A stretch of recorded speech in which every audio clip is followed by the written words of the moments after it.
Alright, so this is how you guys can install Python and Jupyter Notebook, which is the Python text editor that we will be using. It's a very simple and easy text editor compared to these other ones like PyCharm, which is very full with a lot of clutter and it's kind of hard to navigate through. So first I'll be going over the installation of Python. Even though the Python installation is kind of self-explanatory, there is a part of it that you guys just need to make sure you got installed in order to install all these other Python packages and including Jupyter Notebook. So just install that, and once you get that installed, or I mean downloaded, run the download file, and I'll just go through the setup. So here we are. Customize installation for me because I've already got it installed. It's kind of identical when you first install it. There's gonna be two pages that look like this, and I'll just go through what you guys need to install. Pretty much everything that's defaulted right here, that's checked, make sure it's checked. Sometimes it might be unchecked, but make sure everything here is checked, and here's checked. But for documentation, you don't really need it, so you can just uncheck that. It's pretty nice that it's already create check shortcuts for installed applications. It just makes Python as a shortcut and puts it on your home page so that you guys can just quickly click Python. But you don't really need it. But if you guys want it, you guys can just click on it. It doesn't really matter. It doesn't change anything. Um, but you guys need to make sure that you install Python in a folder that you guys have made just in case, because sometimes it installs Python like this. It's trying to install it in local programs, app data. That's not correct. That's not very good. So what I originally did was I made a folder in one of my drives, and I installed Python in there. So just gotta make a folder and install Python, and just click install. I've already got it installed, so I don't really need to do that. So then just move on. Let's just move on to how to install Jupyter.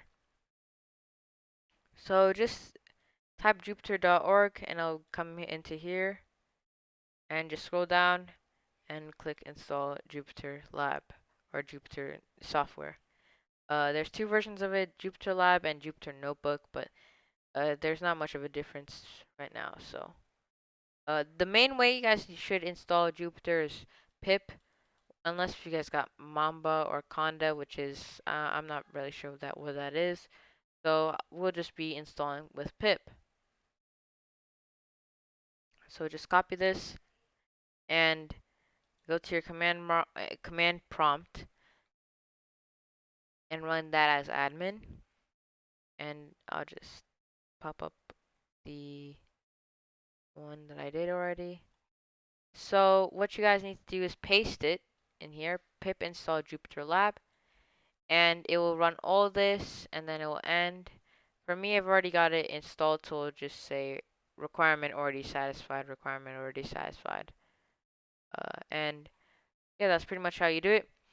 But if you guys are running into an issue on how to on the installation of Jupyter Lab, you guys can manually make an environment variable in order to launch Jupyter Lab, but the best and easiest way to install Jupyter for me is, from my opinion, is Anaconda. So go to the Anaconda website and hover over the products and click individual edition and download it and set it up. It's pretty self-explanatory, so I'll just move into what Anaconda looks like and how to use it.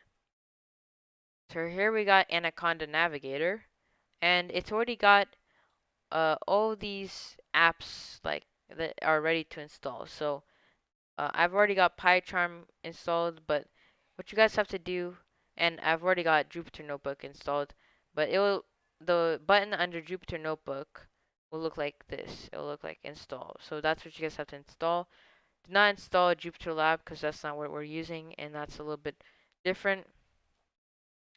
We need the web-based version of Jupyter Notebook, so just install that and then click launch, and it'll take a while and it will come into here. So it'll come into your home page, and you just need to make a new file right here, new Python 3, or you can do a text file, but Python 3 is the best, especially since we're coding. So Python 3 is the one you guys need to run.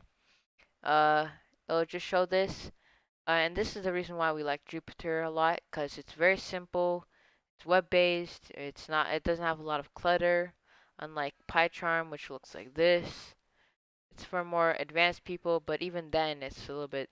You have to learn how to use the software, and then on top of that, you have to learn how to do Python. So it's a little bit inconvenient. So that's why we're going to be using Jupyter. So it's simple, very self-explanatory how to use it. I mean, just click File to find. It's kind of like other apps that you use to do like work on, like Word, Excel. They're pretty much like this. Click File, New Notebook, Open, make a copy, save in Checkpoint, revert to Checkpoint. But you guys, the only thing you guys have to use here is just add a cell. You can just save, cut, uh, just run, stop the kernel, restart the kernel. Those are just used for running your code, especially if you have multiple code and you've already run it again. Let's say if it has an error and you fix it, usually it's good to restart your kernel and run it again. It will just run your code. And yeah, that's it for the setup and how to use Jupyter and Python. Uh, so yeah, I'll come back and make another tutorial for anything that you guys need if you guys have any questions on. And that's it.